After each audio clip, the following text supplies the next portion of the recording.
El índice, entonces vamos a hablar las generalidades, el diagnóstico, tratamiento, vamos a tocar un caso clínico en conjunto con el doctor Carrillo y vamos a dar unas conclusiones al final. Entonces, ¿por qué es importante hablar de las fracturas del anillo pélvico y sobre todo de la parte posterior? Es porque la parte posterior va a tener una importancia en la transmisión de cargas a través de esta articulación, que es la articulación sacroiliaca. Después esas cargas se van a ir al sacro y a la columna lumbar. Entonces, asumimos que la mayor cantidad de cargas va por este anillo posterior y entonces es muy importante, ¿para qué? Para la estabilidad del anillo pélvico en general.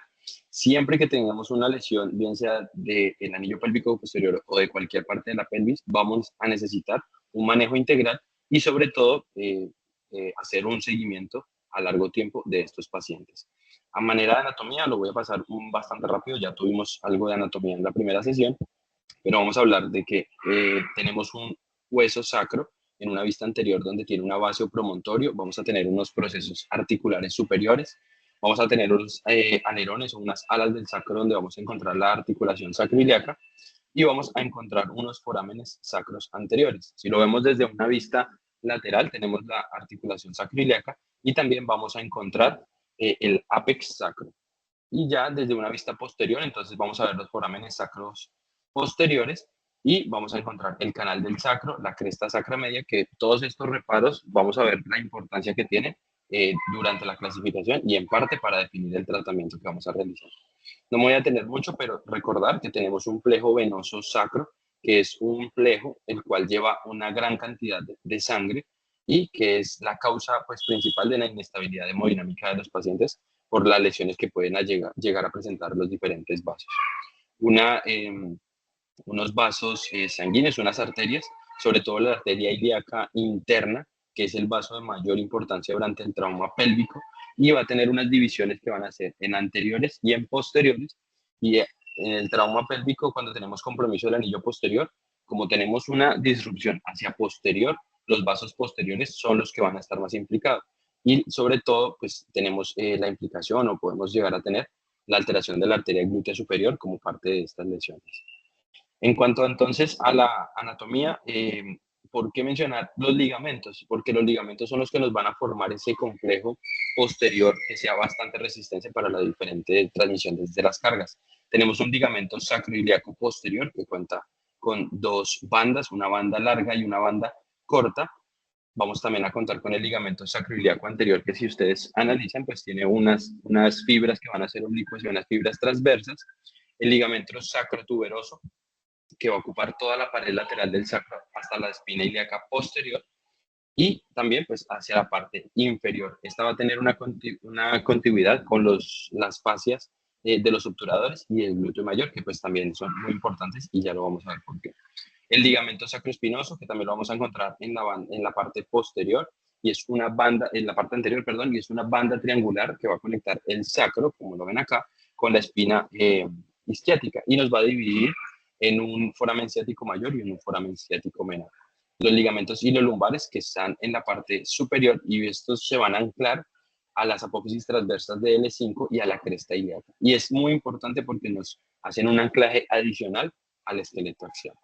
Entonces, mencionamos todos estos ligamentos. ¿Por qué? Porque en conjunto nos van a formar algo que se llama la banda de tensión posterior y va a tener una importancia porque resiste las diferentes fuerzas de la deformación. Entonces, los que están en una configuración transversal, pues nos van a hacer resistencia rotacional y transversa, y los que están en un sentido vertical nos van a resistir o a evitar que pues tengamos un cizallamiento vertical, un cizallamiento longitudinal.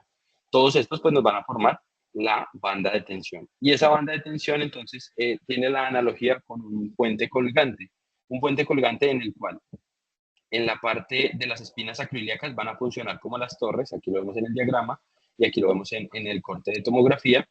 Vamos a tener un sacro que va a actuar como un puente, vamos a tener los ligamentos sacroiliacos posteriores como esos cables de suspensión de ese puente que van a estar fortalecidos por los ligamentos iliolumbares. Entonces, esto es muy importante para la transmisión de las cargas. Y si Disculpa, usted...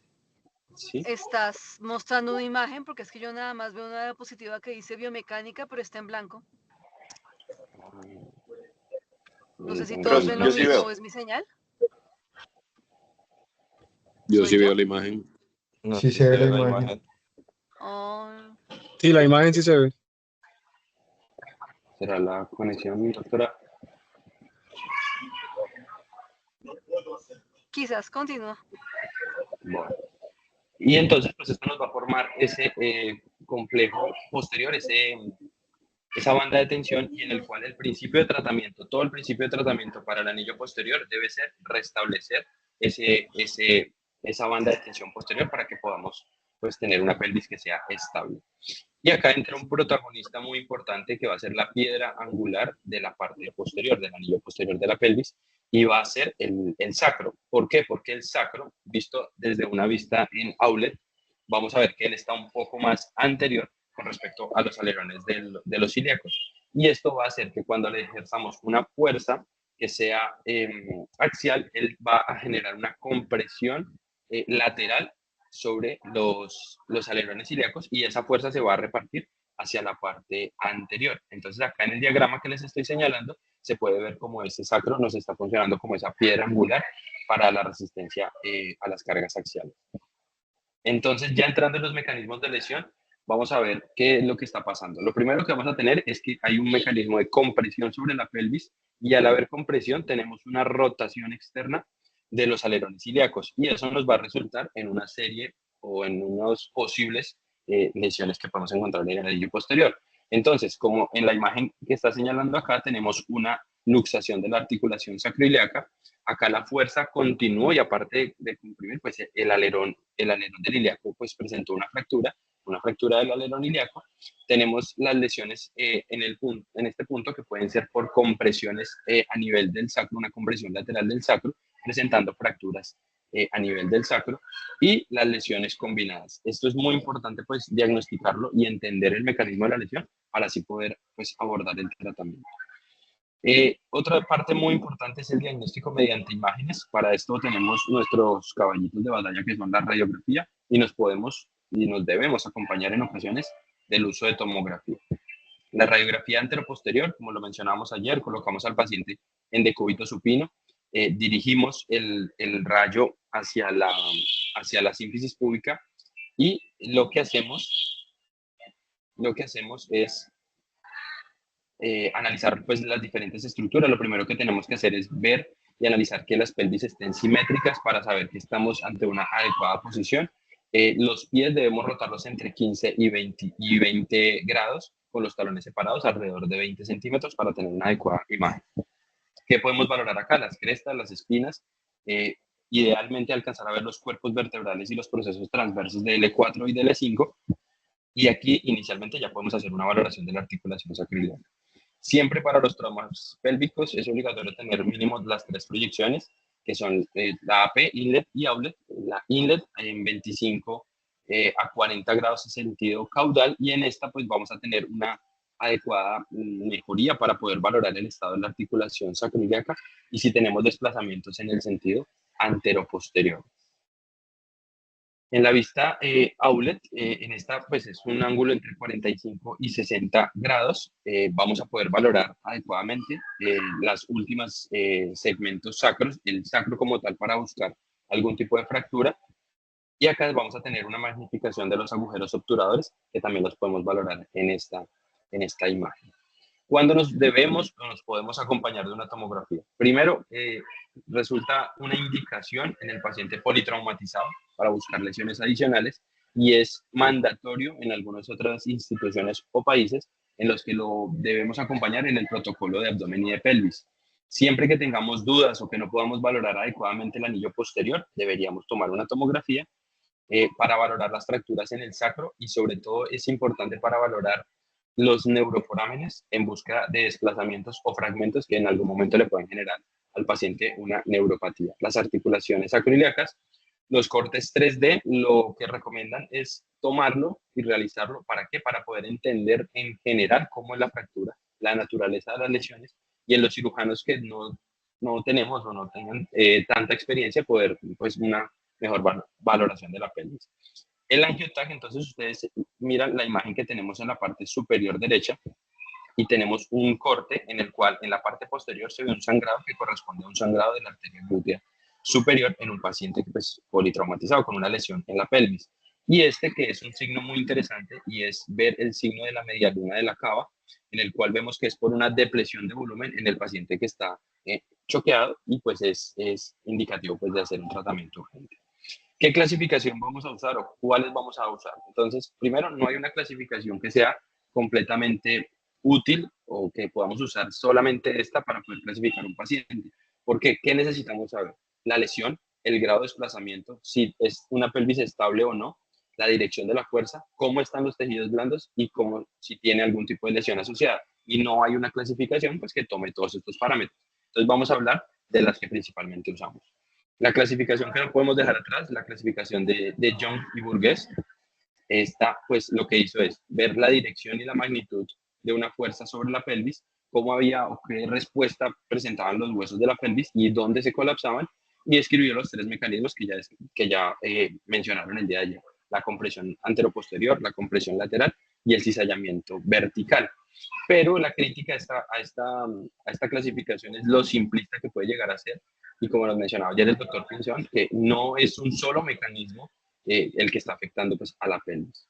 Entonces vamos a centrarnos en las que ya tienen lesión del anillo posterior. Entonces empezamos con la compresión anteroposterior tipo 2, en la que tenemos una lesión de la sínfisis, tenemos una rotación de los alerones ilíacos, y en la parte posterior ya vamos a ver que tenemos una lesión de los ligamentos sacrotuberosos y una lesión de los ligamentos sacroiliacos anteriores, pero los posteriores, como ustedes ven en la imagen, están conservados. Y eso, en teoría, nos habla de que la pelvis es estable verticalmente y pues no es completamente inestable. Las compresiones anteroposteriores tipo 3, en el que ya tenemos una lesión completa de los ligamentos sacroiliacos, tanto posteriores como anteriores, y pues del anillo pélvico anterior. Ya en el mecanismo de compresión lateral, en el que el vector de energía, como lo señala la flecha, nos golpea sobre la cresta ilíaca o puede llegar a golpear inclusive sobre el trocánter mayor, va a llevar la pelvis hacia la línea media y va a generar que se genere una compresión en la articulación sacroiliaca que puede generar o una lesión, una luxación de la articulación sacroiliaca, como una fractura por compresión en el sacro. Cuando tenemos una tipo 1, hablamos de solamente tenemos una lesión de la articulación sacroiliaca. En las tipo 2 ya asociamos una fractura del alerón del ilíaco y el mismo mecanismo de compresión. Podemos tener también una fractura a nivel del sacro. Y acá en este tipo de compresión lateral es muy importante empezar a hablar de este tipo de fracturas, que son las fracturas crecénticas. ¿Por qué? Porque es ese mecanismo de trauma de compresión lateral, y acá las vamos a dividir en tres grandes grupos. Una fractura tipo 1, como se ve acá en el esquema, es esa fractura que tiene un fragmento que es grande, que compromete menos de un tercio de la articulación sacroiliaca y sobre todo es de la porción anterior. Un tipo 2, que es un fragmento intermedio por un compromiso de la articulación sacroiliaca entre el tercio anterior y el tercio posterior, y un fragmento tipo 3, que es un fragmento pequeño que compromete la parte más posterior de la articulación sacroiliaca. Y esto es importante porque a partir de la localización y el tamaño de este fragmento, pues ya podemos ir haciendo un mapa de cómo vamos a llegar a tratar estas fracturas. La compresión, continuando con la clasificación, la compresión lateral tipo 3, en el que ya tenemos un compromiso incluso del ala contralateral, produciendo lo que nosotros pues mencionamos que es una pelvis en ráfaga. Las fracturas por cizallamiento vertical, en la que tenemos una fuerza, un vector en sentido anteroposterior y va a ir por los huesos del complejo posterior y va a generar un gran desplazamiento y una gran lesión de los tejidos blandos. Y acá pues es muy importante sobre todo buscar ese tipo de lesiones asociadas. En la 1 tenemos una unilateral y en la 2 hablamos de lesiones bilaterales.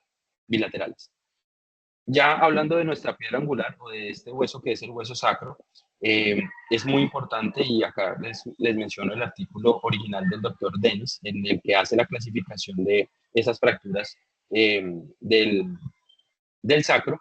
Él lo que hizo fue tomar 236 casos, hacer un estudio, un análisis retrospectivo en Minnesota y describió tres zonas, según la localización de estas estructuras, que son los neuroforámenes. Cuando teníamos compromiso lateral a los neuroforámenes eran tipo 1, Si eran transforaminales eran tipo 2 y si eran medial o del canal eran tipo 3. Entonces hablaba de siempre de si usted tenía una lesión que empezaba en zona 1 y terminaba en zona 3, pues era una lesión tipo 3. Y esto con el fin de qué? Con el fin de saber que a medida que va aumentando la clasificación de Dennis, va aumentando el riesgo de que el paciente tenga una lesión neurológica y asimismo pues va aumentando entre una posibilidad de manejo conservador a un manejo quirúrgico. La clasificación de Tile, que quizás es una de las clasificaciones más completas y una de las clasificaciones pues, que mejor pues, ha tenido reproducibilidad. La clasificación es una clasificación que se desarrolló a partir de lo que propuso Tile y fue adoptada por la AO, complementando pues, con la anatomía del anillo pélvico y el mecanismo del trauma. Tres grupos principales, esas pelvis que van a ser unas pelvis estables, de las que vamos a hablar más adelante el manejo, las que son parcialmente inestables, es decir, tienen una inestabilidad rotacional, pero vertical y posteriormente pueden llegar a estar estables, y las que son inestables en cualquiera de los puntos, en cualquiera de los movimientos en los que se presentan. Entonces, ¿qué manejo vamos a hacer inicialmente en estos pacientes? Vamos a hacer una estabilización. Entonces, recordar, paciente usualmente es un paciente politraumatizado que va a llegar con un sangrado que está documentado como causa de mortalidad, pues por lo que hablamos de la cercanía de los vasos ilíacos. Siempre sospechar lesiones viscerales en las fracturas, entonces evaluamos realizando un tacto rectal, un tacto vaginal, en busca de que el paciente tenga una fractura que sea expuesta y tenga lesiones pues adicionales. Las lesiones nerviosas, y hay algo que es rápida evaluación, identificación oportuna y haga un control del sangrado. Y en esto hablamos de la hora dorada del manejo de la pelvis, que es el manejo inicial. Y el tratamiento pues va a corresponder, pues como lo mencionamos ayer en lo que hablamos, según la experiencia de cada tipo de cirujano o de la persona que esté abordando el trauma. Entonces, a manera de resumen, usted llegó a un paciente con unas lesiones del anillo pélvico en el politraumatizado, lo primero que tiene que hacer es catalogar. ¿Está en extremis, está en shock persistente o es un paciente estable? Si el paciente está en extremis, pues se debería ir para una laparotomía, hacerle empaquetamientos o clamp aórtico. Si está con un shock persistente, colocamos un fijador externo, podemos llegar a colocar un C-clamp, aunque pues no lo tenemos disponible acá, o una fronda y una fronda pélvica. Y esos pacientes deberíamos llevarlos a unidad de cuidado intensivo hasta que estén estables para hacer el manejo y la fijación definitiva. Contrario en el paciente estable, en el que ya podríamos hacer un diagnóstico completo y una fijación definitiva inicial.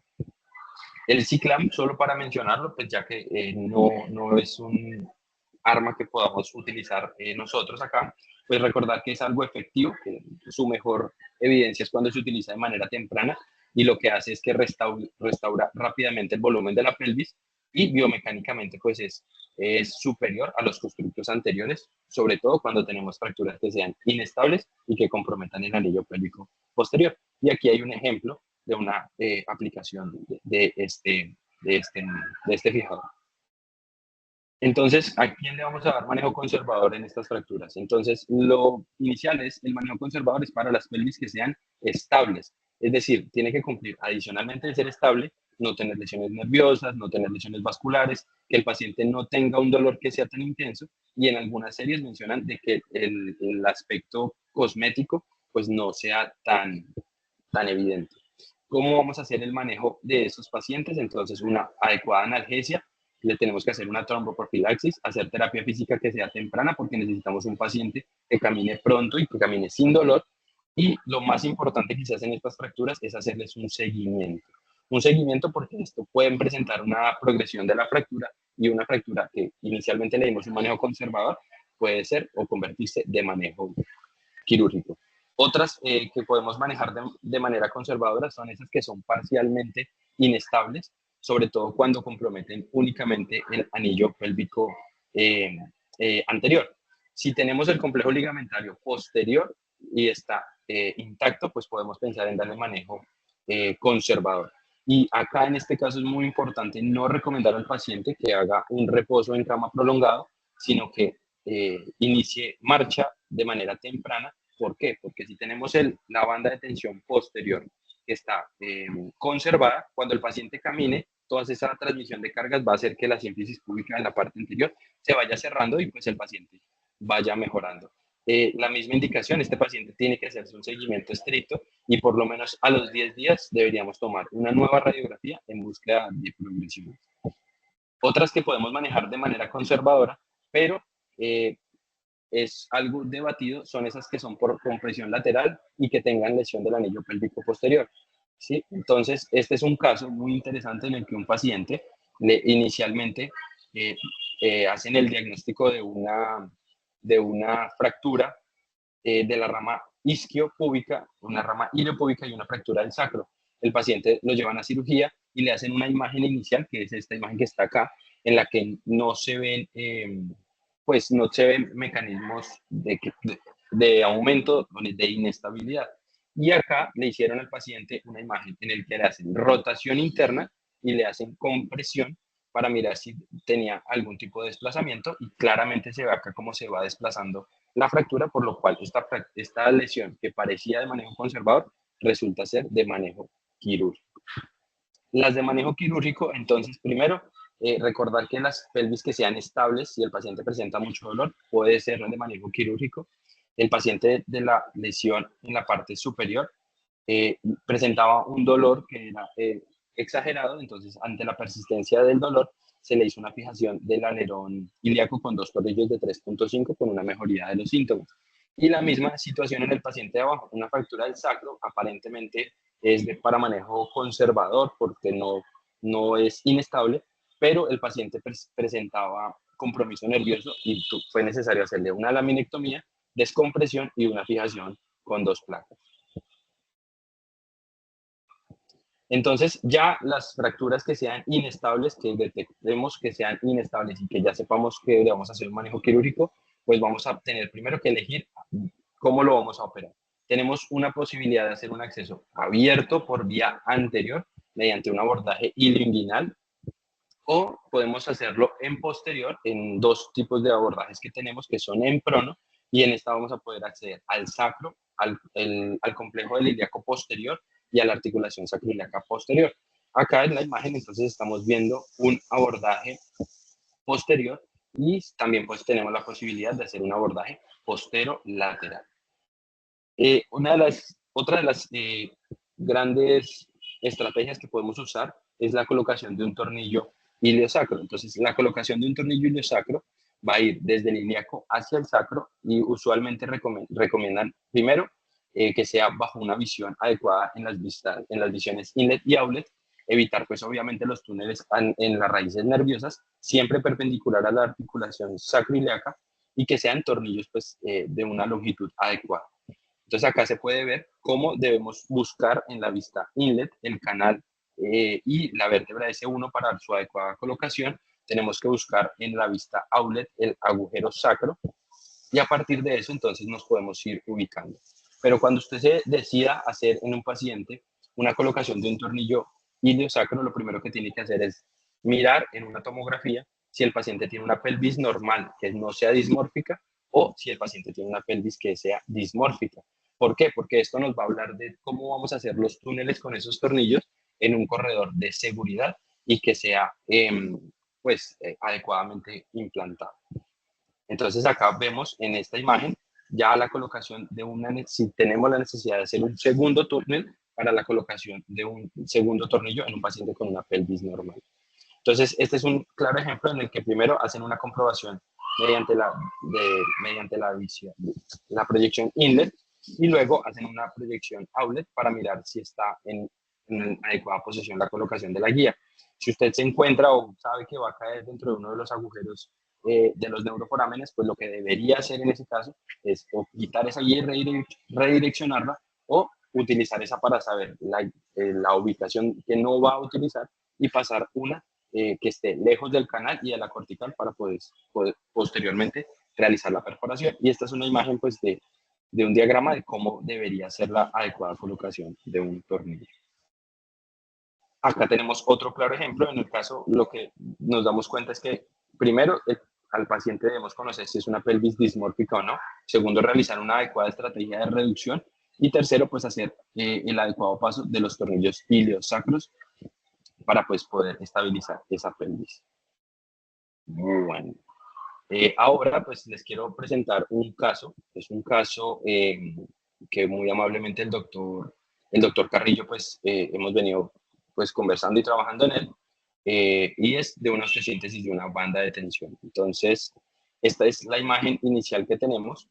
Es un paciente, es una mujer de 26 años que va a llegar pues un accidente de tránsito en una motocicleta que choca contra una tractomula. Acá les voy a colocar a reproducir el video de la tomografía con reconstrucción y va a llegar con esta lesión a nivel de la pelvis asociado pues a la lesión. Vamos a tener la paciente con un traumatismo craneoencefálico, un traumatismo a nivel torácico. Entonces, pues me gustaría si alguien del auditorio se anima a mencionar o a decirnos qué tratamiento o qué le haría de manera inicial, de manera urgente.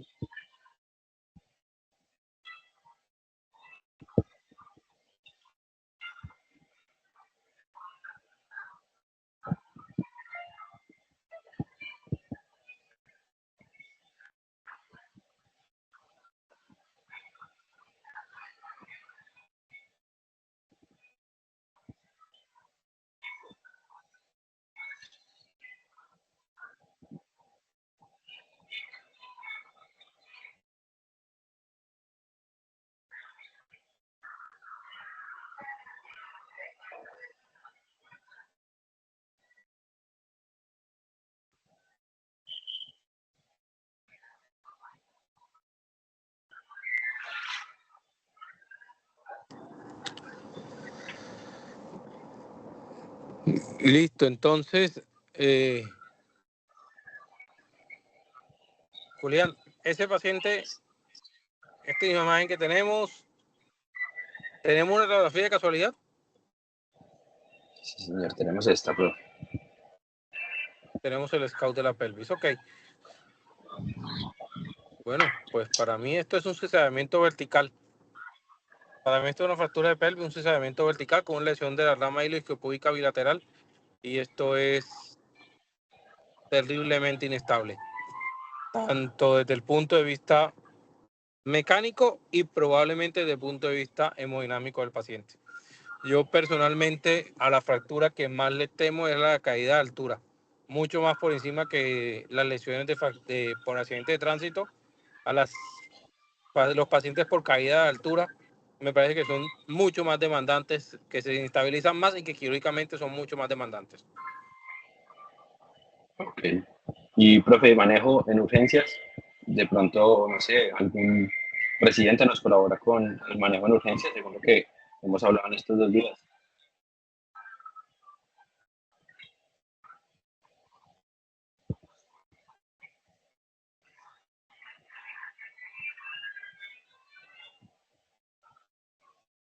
Bueno, Nicolás, ayúdanos, porfa.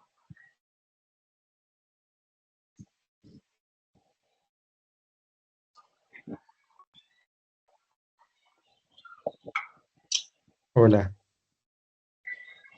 Bueno, pues es como dice el profe Juan, esta es una fractura altamente inestable que probablemente tiene un compromiso hemodinámico en el paciente.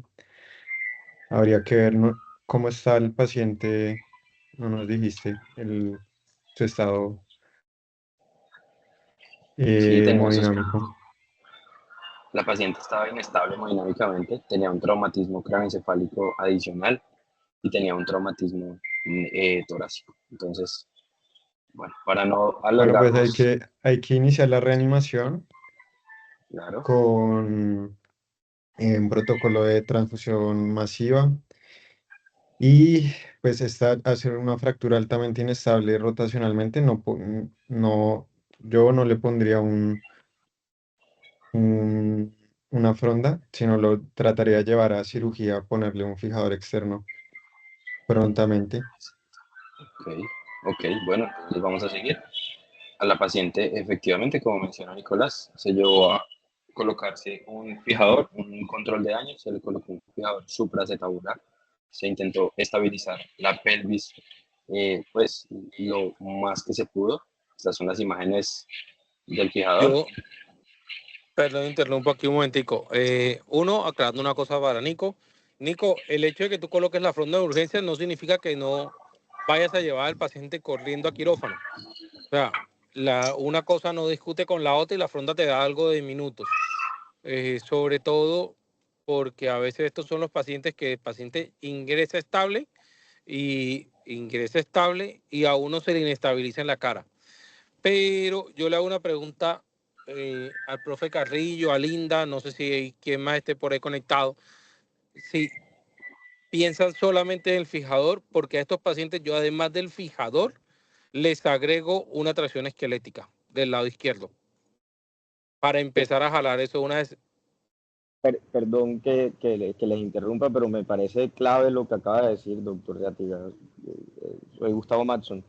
Yo creo que estos pacientes, yo a todos los pacientes les agrego con cizallamientos verticales una tracción esquelética, y creo que si es posible y el paciente me lo permite en urgencia, hacerle una tracción, por lo menos una tracción cutánea bedside al lado de la cama sería ideal para tratar de corregir desde entrada ese cizallamiento vertical, y adicional al fijador externo de control de daños, también adicional la tracción esquelética.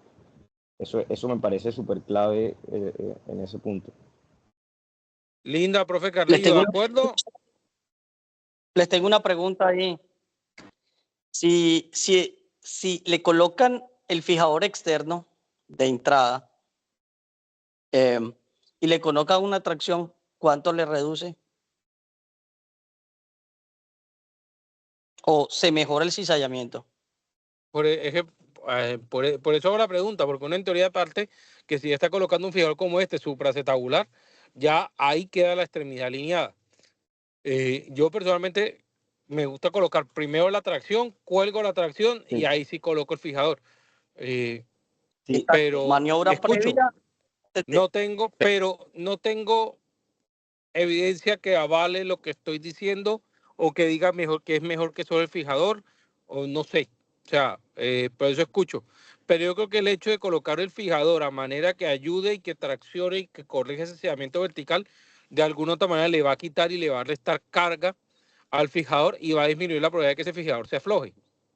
Porque un sedamiento es muy difícil para mantenerlo para ese chance, porque es que el chance está funcionando casi que como un tirabuzón. No, en realidad, si uno mira la biomecánica, haciendo la tracción esquelética, sí debe corregir algo el ascenso de la pelvis, porque en realidad están rotos todos los ligamentos y la pelvis ahí funciona como un todo, pues un todo fijada del lado derecho, porque el lado izquierdo está totalmente suelta. Y se supone que dinámicamente, si los ligamentos están rotos, debería mejorar el ascenso. Y generalmente esos pacientes no salen, a veces se mueran hasta un mes en la UCI. Y si uno va a fijar ese paciente luego de un mes, eso está todo pegado, con la pelvis ascendida, y es mucho más difícil reducirla, pelvis pegada y ascendida, que algo que se pudo haber evitado con una tracción esquelética. Sí, buenas noches, ¿cómo están a todos? ¿Cómo están todos? Yo, y este es un mensaje en especial para los residentes, a modo de experiencia, ¿no?, propia, las dos únicas instituciones que yo he visto, y sobre todo cuando yo era residente, que tenía la hamaca de Brown, que es uno de los dispositivos indispensables para usar sea tracción esquelética o cutánea, fue en mi época en Samaritana y en la escuela de Kennedy. De resto, en ningún sitio hay una hamaca de Brown. Entonces, si ustedes cuentan con una hamaca de Brown, de acuerdo, utilicen sus tracciones, sea la esquelética, sea la esta, porque ¿cuántos hemos visto que llegan con las tracciones, incluso cutáneas? Y estos pacientes, como muy bien dicen, generalmente van para la UCI y ya tienen úlceras en depresión en talón y todo eso, porque está con la tracción muy mal puesta sin hamaca de Brown. Entonces creo que, de acuerdo al lugar, poder ayudarse cualquier tipo de tracción excelente, sea esquelética o cutánea, pero debe tener la hamaca de Brown. No ponerla sin la hamaca de Brown, porque luego tiene otras complicaciones.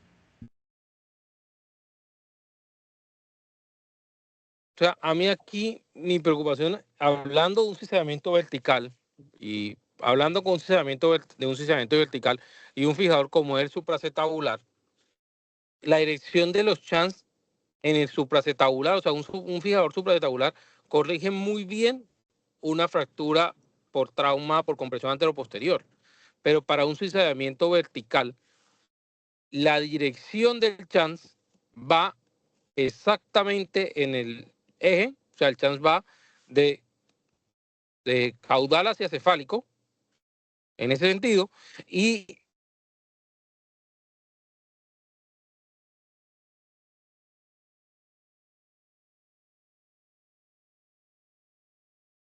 Profe, creo que se cortó el audio.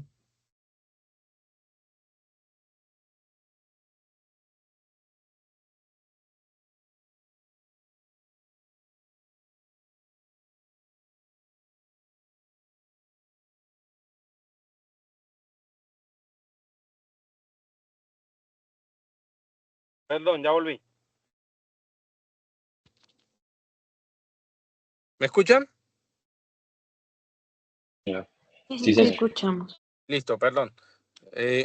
A lo que voy es que el chan supracetabular es un chan que va en un sentido que es de distal a proximal. Él va a una inclinación de caudal a cefálico. O sea, él va justamente en la dirección hacia donde apunta el cizallamiento vertical.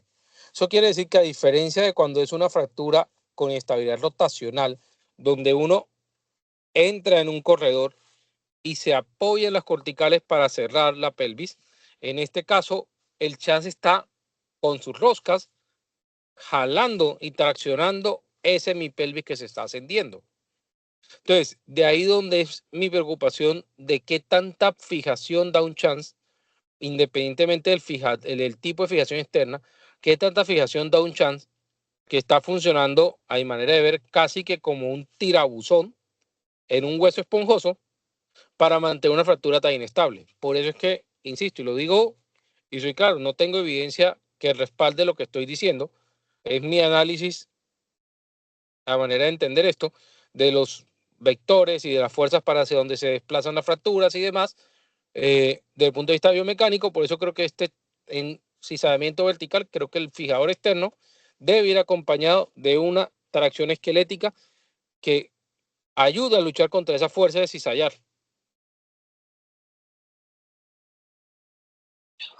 Bueno, y les voy a mostrar las 3 proyecciones que tenemos de este fijador. Esta es la segunda y la tercera es esta. Bueno, les sigo comentando el caso de la paciente. La paciente después fue llevada a la unidad de cuidado intensivo. Duró 6 semanas en la unidad de cuidado intensivo hasta que Juli, yo logramos tengo una tenerla pregunta estable. Sí, señor. para el profe Juan. Profe, ¿y si le hace un fijador modular con extensión al alerón, además de poner un chance, poner no los dos chances supracetabular, sino uno supracetabular y uno en el alerón, para no sobrecargar ese chance con las fuerzas de cizallamiento? Pues entramos a la discusión y vuelvo y digo que ustedes saben que yo no soy de los adeptos al supracetabular. Entonces, creo que en este tipo de patrón, la colocación de un shunt transiliaco, creo que tiene un mejor comportamiento biomecánico por la forma en que se desplazan las cargas que un fijador supracetabular. O sea, si ven la proyección, devuelve tu momentico, Julián. Otra, había una. Bueno, avanza. O sea, si uno ve la proyección, los chans tienen la dirección hacia donde se desplaza la fractura. Entonces, por eso creo que el comportamiento biomecánico de un fijador supracetabular en un cizallamiento vertical no debe ser exactamente el mejor. Y lo acompaño con una tracción.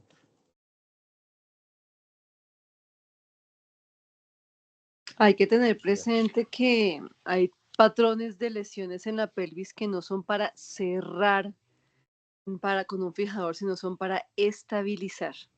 Este es uno de esos que es para estabilizar porque biomecánicamente es muy inestable y el tipo de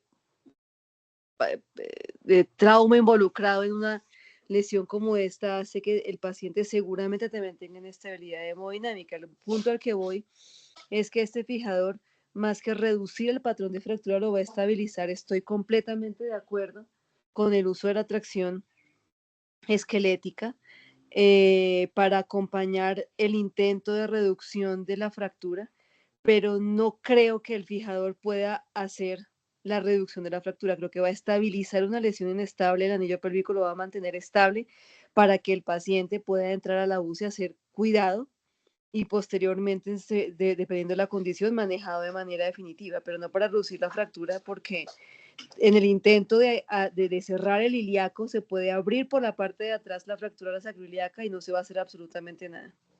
Entonces, para estabilizar la lesión, no para reducirla, específicamente en este patrón. Por eso estoy de acuerdo con lo de la tracción. Doc, y después con paciente estable, ya con esta imagen de fijador, y va a empezar a hacer el manejo definitivo, ¿cómo y por dónde empezaría?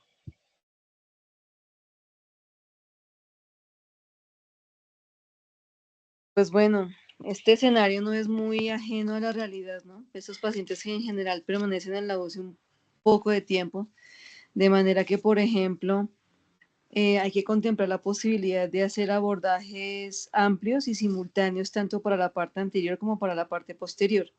Si hay ya signos de consolidación, por ejemplo, o se ha avanzado en el proceso de curación de la fractura porque pues simplemente el paciente tuvo que quedarse en la unidad con intensidad mucho tiempo, pues hay que pensar en que hay que soltarlos. Hay que soltar el trazo de fractura del sacro, por ejemplo, que por ser un hueso esponjoso puede empezar a pegar muy rápido. Entonces empezar a soltar ese trazo de fractura, ayudándose también a movilizar la sínfisis púbica para que se permita la movilización de todo ese segmento, de todo ese lado izquierdo de la pelvis. Entonces, yo creería que empezaría por posterior con un abordaje abierto, por ejemplo. Y en un procedimiento luego como ese, no descartaría la posibilidad de más de un tiempo quirúrgico para poder estabilizar las lesiones. Empezaría por atrás. Ok, gracias, doctora. Hoy nos acompaña la doctora María Camila Nieto. Doctora, abordaje, ¿qué le haría a usted? ¿Haría algo diferente? ¿Alguno empezaría por anterior, quizás? No sé. Hola, buenas noches. Pues después de 6 semanas, esto ya corresponde a una pelvis inveterada y lo que hay que tener en cuenta son unos objetivos claros. El primer objetivo que hay que ver es, ¿me puedes regalar la AP?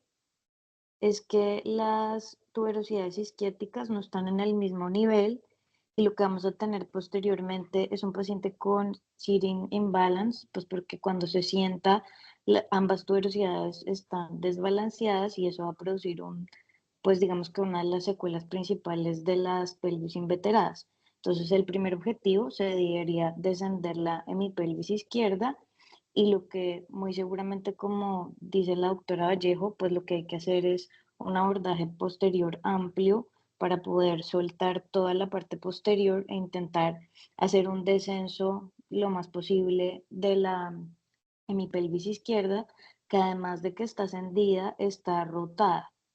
Igual, pues como le dijo Wanchi, el abordaje inicial, en la parte inicial, cuando uno evalúa al paciente en la sala de urgencia, pues en el quirófano, cuando uno lo ve, es determinar cuáles son las lesiones asociadas y más o menos uno tiene que calcular cuánto tiempo va a estar en cirugía, cuánto tiempo va a estar en la UCI para determinar si sí va o no a hacer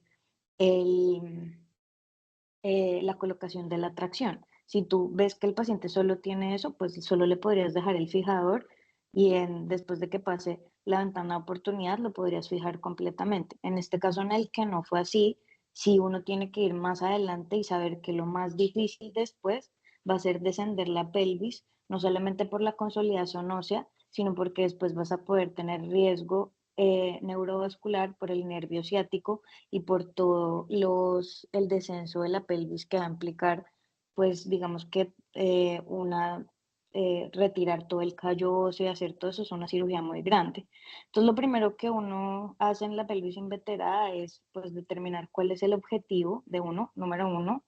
Número dos, soltar, yo empezaría por el anillo posterior para soltar ahí, empezar a descender y mirar por etapas cuánto puedo descender y cuánto voy logrando a medida que lo vaya haciendo. Y después mirar si puedo ayudarme haciendo el anillo anterior o si solamente con el posterior es suficiente. Ok, doctora. Bueno, vamos a seguir con el caso. Les voy a mostrar. Entonces, después de 6 semanas, se lleva al paciente a cirugía, se le retira el fijador externo, la paciente se coloca en posición prono, efectivamente vamos a iniciar por la vía posterior, pero nos encontramos con un problema intraoperatorio y es que la paciente va a tener muchísima formación de tejido fibroso, mucha pues, formación de callo óseo, se le hacen 2 abordajes posteriores, de una vez bilaterales, se debría todo el foco y se hace la fijación inicial, nos ayudamos de unos chans para poder lograr esa reducción. Colocamos primero una placa de reconstrucción, pero ante la evidencia se veía que era insuficiente, pues se decide colocar una segunda placa de reconstrucción. Hasta aquí me gustaría saber cómo evalúan, pues cómo les parece la reducción, cómo les parece la fijación, si hubiesen hecho o igual hubieran colocado el tornillo iliosacro.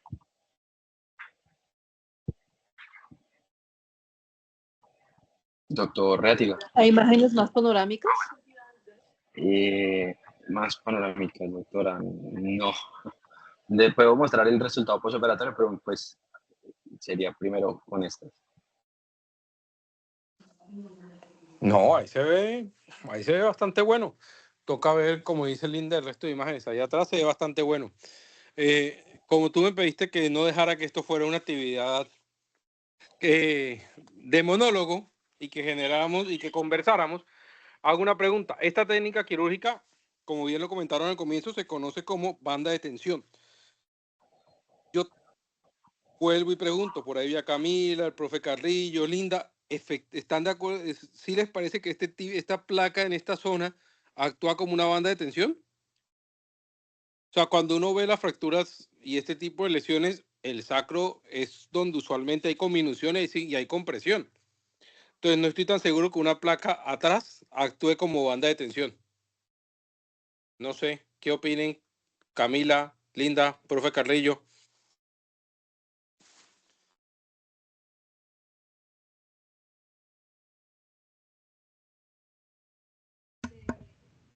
Damas primero. Pues me parece que como tal, como el mecanismo de banda de tensión, no me parece que actúe porque efectivamente, pues como lo dijiste, en el sacro pues hay conminución y como que no funciona así. Pero, pero digamos que para las pelvis inveteradas ayuda mucho porque solamente con el tornillo sacroiliaco no, pues no vas a obtener la fijación adecuada. Número uno, porque tienes que abrirlo para retirar todo, la consolidación, todo el callo óseo, todo eso. Y número dos, porque a veces no, como que no, a veces hay tanta conminución y tanto que el tornillo sacroiliaco no tiene la suficiente presa, me parece a mí. Entonces, como tal, sí, a tu pregunta no funciona como una banda de tensión a mi modo de ver. Pero según el esquema que mostraron al principio de cómo funciona el arco que se forma entre el sacro y los ilíacos, técnicamente se supone que sí debería funcionar así como una banda de tensión. Se supone que sí, no estoy segura de que realmente sea porque es que las fuerzas en el sacro, perdón, las fuerzas en la parte posterior del anillo no van en el sentido en el que son esquematizadas en el esquema de los arcos, sino son un poco más, ¿cómo decirlo?, oblicuas. Entonces, yo creería que en el sentido estricto, como están diciendo, probablemente no, aunque en la teoría se supone que sí. Pero estoy de acuerdo con Cami en que esta fijación comparada con tornillos sacroiliacos definitivamente eso aporta más estabilidad. Julián, ¿podría usted permitirme compartir pantalla 2 segunditos y regresa ahí? No se le escucha, está sin audio. Claro que sí, profe, déjeme un segundo y dejo de compartir acá y ya volvemos a pedir.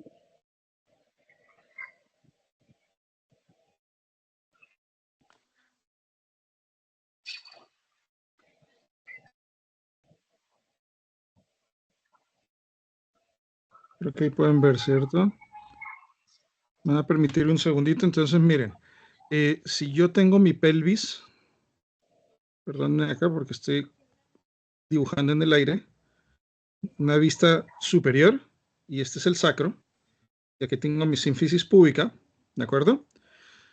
Si yo la miro de frente, como todos saben, pues un outlet, ¿no? Mi sínfisis púbica y mi sacro atrás.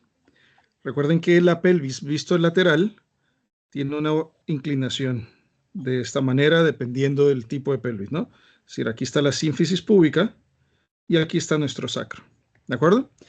Cuando uno restituye este tipo de fracturas, y para responder a la pregunta bastante controversial de si funciona o no funciona como una banda de tensión, mi razonamiento, y basado en las imágenes y sobre todo en la charla que acaba de dar Julián, es que sí funciona como una banda de tensión por lo siguiente.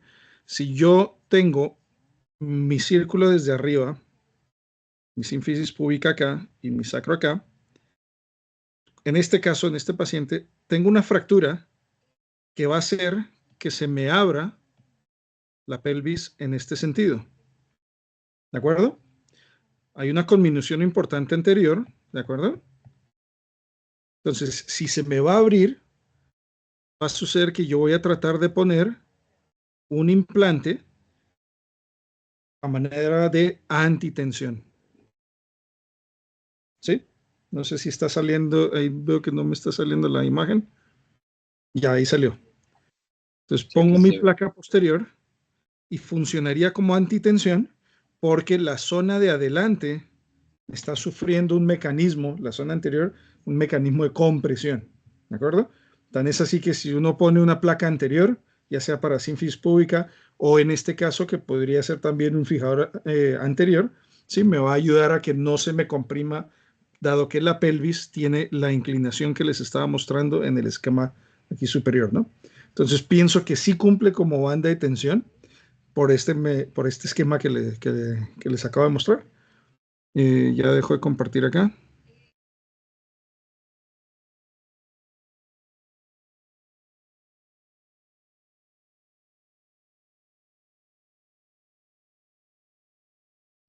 Yo lo que pienso es que la pelvis tiene muchas particularidades. Una de esas es que no es lo mismo el comportamiento biomecánico de un implante cuando la fractura es una fractura por compresión lateral a cuando la fractura es por compresión anteroposterior a cuando es un cizallamiento vertical. Entonces, creo que designar y poner el nombre de un principio como es banda de tensión y utilizar el término banda de tensión. Por eso digo, es una discusión semántica. Yo sé que así está escrito en la literatura, pero la idea es aprovechar este rato y conversar. Entonces, se va a comportar de manera diferente esta placa si estamos hablando de una fractura por compresión anteroposterior o si estamos hablando de una fractura por compresión o una fractura por un cizallamiento vertical. Su comportamiento biomecánico, según el mecanismo de trauma, va a ser diferente. Asimismo, en el caso del anillo posterior, creo que afecta mucho el que el paciente se encuentre en supino o se encuentre en supino o se encuentre en bipedestación. No es lo mismo el paciente acostado que el paciente de pie, cómo se está comportando la carga en esa zona. Entonces, creo que una cosa importantísima aquí cuando lo estamos haciendo es que esta placa, a diferencia de muchos otros implantes y de muchos otros huesos, en algún momento va a tener que soportar cizallamiento, en algún momento va a tener que soportar compresión, en otros momentos va a tener que soportar flexión, lo cual en las demás ubicaciones anatómicas de golpe no es tan así. Entonces, no sé si la idea la estoy dejando clara a lo que me refiero, sino que aquí no es tan sencillo decir que es que la placa está está funcionando a manera de compresión o que la placa está funcionando a manera de banda de tensión o que la placa está funcionando a manera de soporte, porque va a depender mucho según el tipo de fractura que esté enfrentándonos y según la posición en la que esté el paciente. Entonces, el mismo implante va a cambiar su demanda, su solicitud biomecánica y su comportamiento si el paciente está acostado a si el paciente está de pie. Por eso es que creo que no podemos hablar de una banda de tensión pura como tal. Ok, bueno, vamos a continuar. Entonces, el paciente, pues después de realizarle este manejo, lo ideal era intraoperatoriamente colocarlo en decúbito supino para continuar con la vía anterior. Sin embargo, pues por el tiempo quirúrgico y el sangrado intraoperatorio que presentó, anestesia recomienda manejarlo en un segundo tiempo quirúrgico, por lo cual se reacomodó, se colocó nuevamente un fijador supraacetabular y la paciente, pues este fue el resultado pues, clínico que estuvimos, una imagen mirando cómo, o sea, pues, cómo quedó la banda de tensión en este paciente. Y el resultado va a ser así, ya con la colocación del fijador en las 3 proyecciones que debemos tener. Acá pues hubo una complicación adicional y es que la paciente durante la estancia en UCI pues presenta una infección del sitio operatorio con un crecimiento de un germen que se aisló, por lo cual pues no pudo ser llevada a realizar la vía anterior y se dejó este fijador como parte del manejo definitivo. Esta es la tomografía pues posoperatoria para ver la posición de los implantes.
Listo. Bueno. Y finalmente, entonces, pues para llevar a casa, recordar ya que los mecanismos implicados pues van a ser la compresión anteroposterior, la compresión lateral, el cizallamiento vertical, que vamos a tener muchos mecanismos que pueden ser combinados. Y las clasificaciones que mencionamos pues van a ser de mucha utilidad, pero como lo vimos a lo largo de la charla, pues no son camisa de fuerza ni son suficientes una sola, y que las opciones de tratamiento, como lo vimos, pues va a ser bastante debatido. Tenemos opciones no quirúrgicas hasta opciones quirúrgicas dependiendo de la estabilidad, el estado del paciente y las localizaciones de la fractura. Por su atención, muchísimas gracias.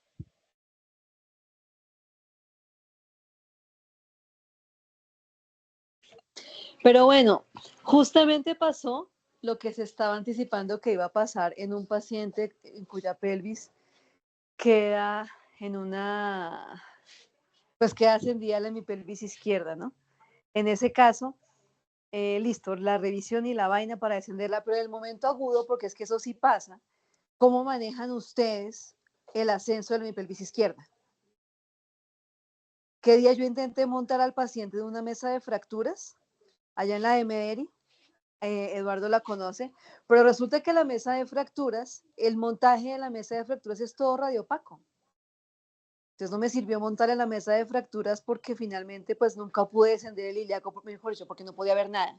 Entonces me tocó bajar al paciente de la mesa de fracturas, acomodarlo nuevamente en la mesa normal y pues poner a alguien que jalara. Obviamente no me quedó reducida la sacroiliaca. Entonces, ¿ustedes qué hacen? Con ese ilíaco así ascendido en el momento de que lo pueden operar ya, no digamos que lleva 6 semanas, digamos que lleva 2 semanas. O sea, todavía está blandito y se puede descender jalándolo. ¿Cómo lo reducen? ¿Con residente? ¿Tienen mesa de fracturas de montaje radiolúcido? ¿Cómo le hacen?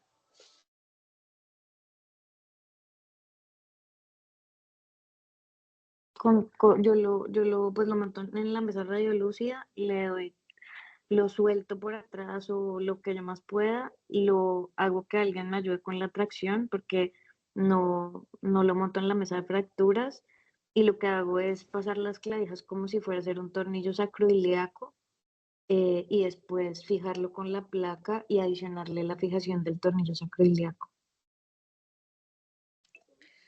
Bueno, pero digamos que no tienes que soltarlo porque está, entre comillas, fresquita. Entonces no le pongamos 15 días, pongámosle 5 días. Está en ventana pues, apenas para hacerle el manejo definitivo. ¿Cómo reduces el ascenso de la hemipelvis? A los 8 días de pronto tú no tienes que soltarlo por un abordaje abierto, a lo mejor solo jalando se reduce. Pero ¿cómo lo jalas y que se mantenga jalada mientras la fijas?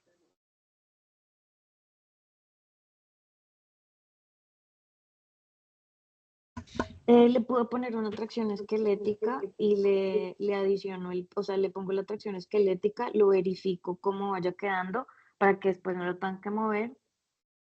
O me puede ayudar también un poco, a veces uno se pudiera ayudar también del distractor femoral. ¿Dónde lo pones? En un lado lo pondría supracetabular y el otro lado lo pondría en el cuello. Y como permite la movilidad por todo lado, entonces uno podría empezar a descender. O sea, Pero tu punto fijo sería supracetabular en esta radiografía, supracetabular derecho, y el otro extremo lo colocas en el cuello izquierdo. creo que al revés da, porque igual lo que tienes que, o sea, el punto fijo sería el derecho, que es el cuello, Sí. y el punto móvil sería el alerón, que es el izquierdo, porque lo que quiero mover es izquierdo. Ok. Es que y tú, Eduardo, ¿cómo le haces? Es que yo creo que es Sí. tremendamente difícil Sí, no es lograr fácil. esa vaina fresca o no fresca.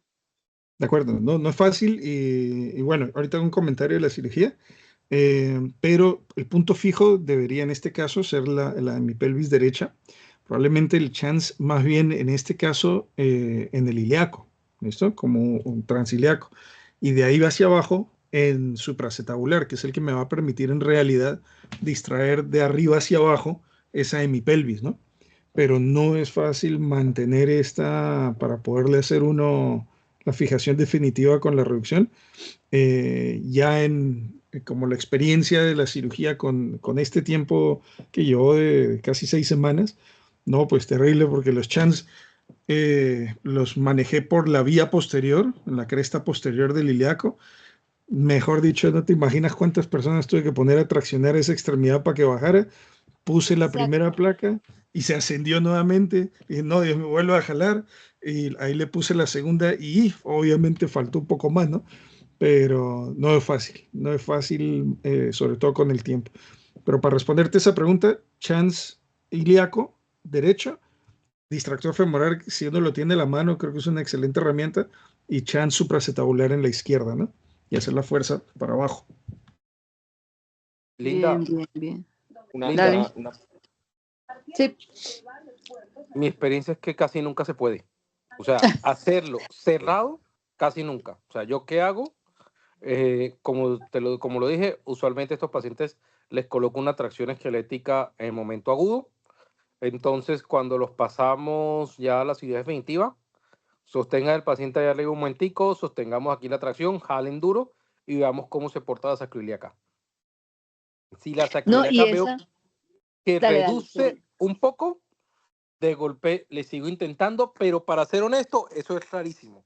Casi siempre termino haciendo reducción abierta de la sacroiliaca por vía anterior y la fijo con una placa de reconstrucción por vía anterior y después le paso el tornillo, o por vía posterior y lo fijo con tornillo. Con la placa, mi experiencia con bandas de tensión atrás y con el abordaje posterior realmente es terrible. Casi todos se me infectaron, entonces trato de no abrir la sacroiliaca por vía posterior, a no ser que sea estrictamente necesario. Casi todos los que hice se me infectaron. Entonces, en general, trato de no meterme por posterior. Pero usualmente un sedamento vertical, cuando lo voy a fijar, me toca hacer reducción abierta. Sí, es que es bien complejo. A mí me parece que esa solución de tener la maca de Brown para hacerle tracción esquelética me parece del putas. Pero como dice Eduardo, no todos la tienen. Yo tengo en la policía, por ejemplo, hamacas de Brown y me acuerdo que en mi alma mater, en San José, allá hay hamacas de Brown, pero no todos las tienen. Como no todos tienen mesa de fracturas buena, como no todos tienen una O Jackson tener, Table, ¿cierto? Entonces, o tener perdón, un, un doblador de tubo. Es una opción muy, pero muy buena para hacer la tracción después de colocar una tracción esquelética y poder hacer la tracción en el vector que uno necesita, porque es que ujú, la tracción en el vector, cuando está en decúbito supino el paciente, necesita uno flexionarle la cadera, por eso la hamaca de de Brown es Brown perfecta para es eso. perfecta. Nosotros tenemos Sí. una hamaca de Bowler en el hospital universitario y a veces la usamos. Cuando no, yo me compré un doblador de tubo y lo adiciono como aditamento a la mesa radiolúcida al final y lo coloco al paciente sobre muchas sábanas o muchas almohadas y eso me da una tracción un poco más en el En vector el que se vector necesita. correcto. Y tengo un estribo de Kirchner que pues me permite una tracción esquelética muy buena. No deja que se doble el clavo, que eso es una de las cosas que también tenemos que tener en cuenta, que si uno no da adecuada atención a los clavos o a los dispositivos de tracción esquelética, también tampoco se hace una buena tracción, una buena tracción con el peso que se tiene que colocar. Pero una cosa que estoy importantísimo que dijo Gustavo y creo que no habíamos dicho es que aquí la tracción no es longitudinal. O Ujú, sea, el hecho de que sea un deslizamiento vertical no es que jalen solamente a distal. solo O para abajo y sea, ya, sí. exactamente, no solo es para abajo. Y eso es lo que hace que poner a un residente a jalar esto no sea un residente o el que sea, ponerlo a jalar no es tan fácil porque el vector en el cual hay que traccionar no es tan longitudinal, pues. Pero sin lugar a dudas, esta cirugía es un reto. O sea, reducir esto a un en agudo es difícil y yo hacerlo cerrado para fijación percutánea, pocas veces lo he logrado. Casi siempre termino abriendo y fijando una placa del promontorio al ilíaco y después el tornillo o por vía posterior. Hace uno de golpe no todo el abordaje posterior, sino puede hacer un abordaje un poco más pequeño, cayendo en la escotadura y ahí con un picayelo, pues perdón, un abordaje percutáneo para empujar con un picayelo o un abordaje pequeño para entrar en la escotadura y meter de pronto un clan de mata o meter el clan colineal ayudan a reducir. Pero reducción cerrada, anecdótico. Cami, tuviste de estas en Argentina, me imagino, con Sansi varias, ¿verdad? ¿Qué hace él? Sí, ellos hacen muchas. Lo que ellos hacen es hacerlo por etapas, entonces en la primera etapa lo Etapas. sueltan todo y no lo sueltan todo y le ponen como un tornillo sacroiliaco como provisional. Y ellos resaltan mucho que más que soltarlo por posterior, ellos dicen que hay que abrir por anterior para soltar el piso pélvico, porque ellos dicen que los ligamentos de sacrotuberosos y sacroespinosos, cuando es una lesión inveterada y ya está ahí como se hace todo ese magma de tejido, ellos dicen que eso es lo que no va a dejar que lo desciendas. Entonces Ujú. ellos resaltan mucho, pues le hacen mucha importancia a la liberación de toda esa parte pues digamos, ligamentaria del piso, que pues digamos que es muy cruento y por eso lo hacen por etapas. Entonces en la primera etapa sueltan por posterior y sueltan parte del piso. Fijan con unas clavijas o como con un tornillo sacroiliaco, montan a la paciente en una tracción y la dejan así para ver cómo si recuperan neurológicamente, si todo eso. Y el objetivo de ellos es hacer más o menos 2,5 centímetros por cirugía, porque es como lo que tienen como evaluado que va a mejorar. Y después de eso, ahí sí, después en el siguiente paso sí empiezan otra vez fijación posterior por vía abierta y complementan siempre con fijación anterior, pero realmente los descensos que hacen son muy buenos. O sea, y la dejan en el intermedio de las cirugías en tracción, o sea, tienen con hamaca de Brown o con marco de Ellos tienen un galvánico. arco como el que teníamos en Kennedy, un arco balcánico en el que montan a la paciente al paciente en la tracción y lo dejan ahí más o menos una semana y media, hasta que pueden pasar el segundo tiempo. Pero lo que sí que yo nunca había visto es toda esa liberación sacrotuberosa y sacroespinosa que ellos hacen, sí le dan como mucha importancia porque dicen que al final es lo que va a ayudar a que descienda, A que que es sí se como pueda lo que uno descender. no. Sí. Y primero eso, y segundo, hacen unas fijaciones posteriores absolutamente gigantes, o sea, ponen una placa, una onda de tensión, ponen 3 y 3 tornillos sacroiliacos de lado y lado. Wow. Ellos dicen que caben más o menos entre 3 tornillos sacroiliacos, entonces ponen 3 y 3 de lado y lado, más una onda de tensión. O sea, las fijaciones, ellos les dan mucha importancia al anillo posterior. Ok, súper. Pues bueno, realmente esto es mucho más complejo de lo que parece.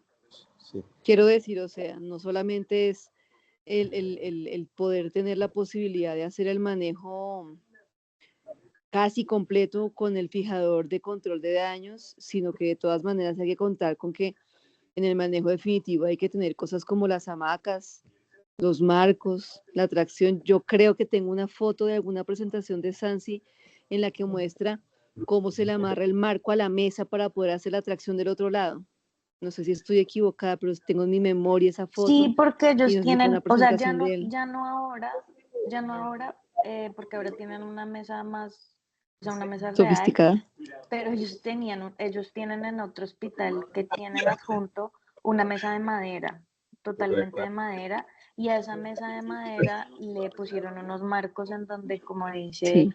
Gustavo, se puede como hacer la tracción con el paciente con la cadera en flexión. Entonces ellos conectan a la mesa de madera esos aditamentos y ya el paciente está montado Fijo. y uno fijo a la mesa, entonces uno puede ir haciendo la tracción. Pero es que ellos, o sea, ellos hacen como, di tú, una inveterada como cada 2 meses, que eso es muchísimo. Qué barraquera. Sí. Súper.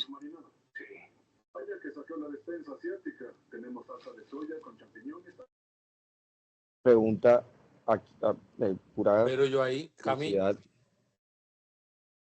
Dime. ¿Alguno pensaría en hacer osteosíntesis triangular en estos pacientes, fractura inveterada, un ascenso importante de la hemipelvis? Sí, paciente joven con traumas de alta energía, ya lo vamos a abrir de todas formas para reducir liberaciones amplias. es un buen caso para eso. Estos pacientes son buen casos para eso. Lo que pasa es que yo no las hago y trato de eso, pues, no sé, los resultados funcionales que he visto de los poquitos pacientes con eso que hace, pues, las hace José Aragón acá, pero de todas maneras, en general sus pacientes siempre quejan con algún dolor, alguna molestia.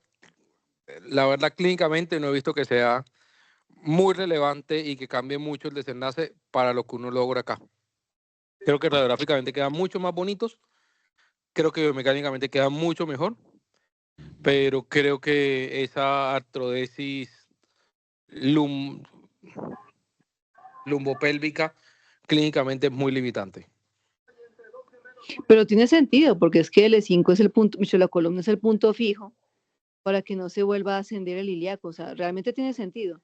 Yo creo que si tiene limitación no depende de la fijación, depende de todo lo demás, del trauma, de la severidad, de del inveterado, de la disección, pues, de todo lo que están diciendo. Pero Sí. tiene sentido que se pudiera tener un punto fijo arriba en la columna para que no se ascendiera el ilíaco. Sí, pues sí. Ahora, Y como la tú fijación dices, yo no hago esa vaina. Entraría con un cirujano de columna, pero para mí tiene sentido. Mucho. Gustavo, hace usted una pregunta muy interesante porque creo que esto es lo apasionante de esta región, ¿no? De la pelvis, que lamentablemente nuestros programas en la residencia no nos llegan de pronto así con tanto volumen como para uno de verdad ir enfocándolo mucho. Por eso hago un pequeño paréntesis de antemano. Nuevamente hoy, recontra felicitaciones, Julián, y a todos los compañeros de esta actividad, porque para el residente es clave. Esto es algo que no se ve en la residencia con tanta frecuencia. Y para responder a la pregunta de Gustavo en técnicas, yo creo que la principal técnica para la fijación, ya que es el tema de anillo posterior, que el residente debe conocer, es la fijación con el tornillo sacroiliaco. Eso es lo que debe conocer, me parece a mí, en la técnica, porque probablemente es lo que más va a ver cuando salga a hacer su práctica. Dicho eso, para este tipo de fracturas, sí, biomecánicamente, incluso algunos artículos de pronto les puedo ayudar para que los pueda compartir con sus compañeros. El tornillo, más que sí el sacroiliaco, el transiliaco, o sea que va de lado a lado para poder estabilizar mucho mejor. La triangulación, la osteosíntesis por triangulación, tiene unas indicaciones especiales de acuerdo que podría ayudar en el cizallamiento, pero recuerden que también es sobre todo cuando hay un compromiso del L5 y S1 como tal, de esa parte articular del L5 y S1. Pienso que antes de pensar en eso está la banda de tensión, que también es otra de las técnicas que francamente no tiene mucho misterio cuando uno ya luego hace la segunda y luego hace la tercera y ya va para la quinta. Francamente no es una cirugía tan compleja en sí en la técnica quirúrgica. Lo complejo es la reducción y mantenerla. Eso sí es lo más difícil. Entonces yo creo que el residente debe tener muy claro a finalizar su residencia y en su práctica el sacroiliaco y el transacro transiliaco, ¿no? Oye, ya que dices eso, Eduardo, no sé si tengamos tiempo. Hablaron de el sacro dismórfico, pero realmente no dijeron cómo uno debe reconocerlo. Y creo que esa es una parte súper importante, porque uno a De veces acuerdo. piensa, bueno, colocar tornillos sacroiliacos, coloqué el primero, puedo colocar aquí en adelante todos los que yo quiera. Y el problema del sacro dismórfico justamente es la entrada hueso, nervios, hueso, vasos. Entonces, creo que es importante reconocer las características, tener claras las características del sacro dismórfico en las Ajá. imágenes. De acuerdo, Linda. Y este caso no le puse S1 porque este es un sacro dismórfico. Fíjate. ¿Sí? Este es un sacro dismórfico. Si pone la tomografía cuando va corriendo, va a ver que el S1 tiene los pedículos para arriba. Número 2, con esa tremenda conminución, imposible identificar pues muy bien el corredor S2. Por eso opté por ponerle la banda de tensión, ¿no? Entonces, totalmente de acuerdo. Hay que identificar muy bien qué es un sacro dismórfico, porque poner el tornillo que ingresa a la pelvis también es muy frecuente si uno no tiene claro que esa anatomía se ve seguido, ¿no? Entonces son los pedículos que van para arriba, que uno no permite, pues, o lo pones dirigido del corredor prácticamente casi empezando este 2 dirigido hacia arriba, pero imposible ponerlo horizontal porque te ingresa a la pelvis, ¿no? Sí. Profe, con la banda de tensión, a mí me parece que cuando uno hace la banda de tensión, lo difícil no es ni la reducción, ni la fijación, ni el abordaje, sino, por lo menos en mis manos, lo difícil es que eso no se infecte.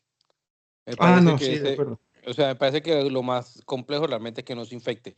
Un comentario de algo que mi casuística y mi experiencia es cero, pero que se lo escuché y lo escuché en el curso AO de la voz de pelvis, que lo decía Axel Ganslet.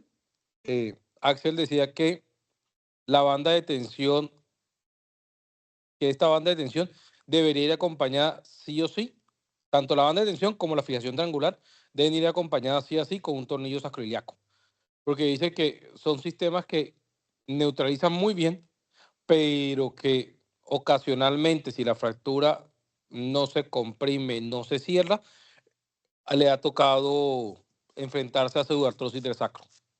Entonces, que sí o sí colocarle siempre un tornillo para cerrar eso.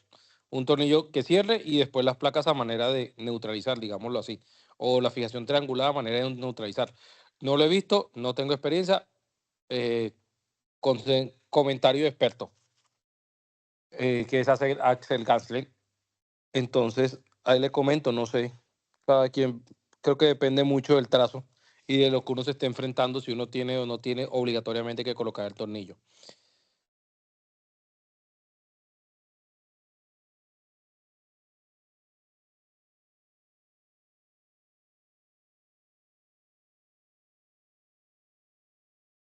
Cami.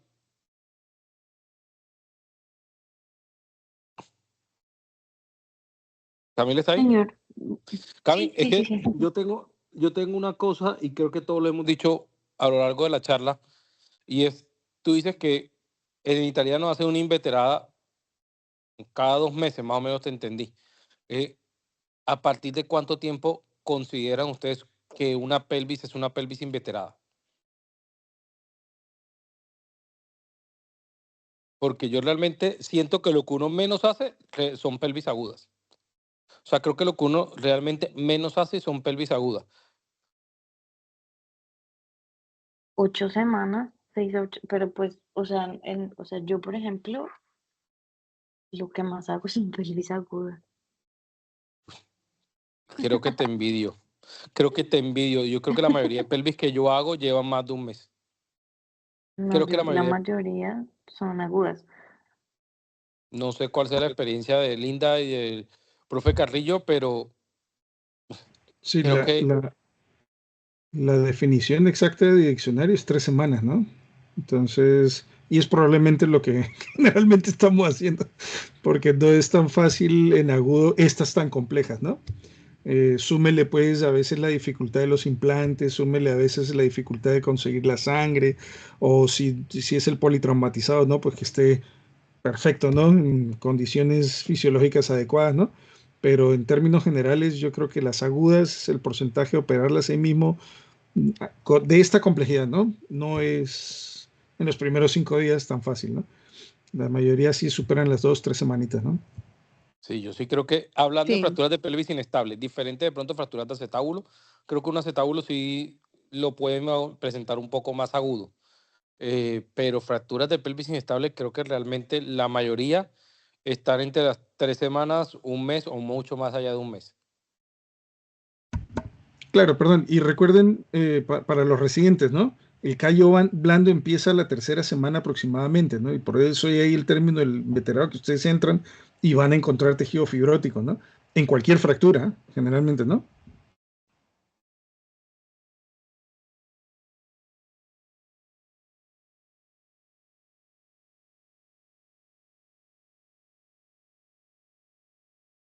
Bueno, ya, Julián, muchas gracias nuevamente. Doctor Carrillo, muchas gracias por el caso que nos permitió escuchar esta discusión tan interesante y que nos llevamos muchos conceptos para nuestras casas nosotros como residentes.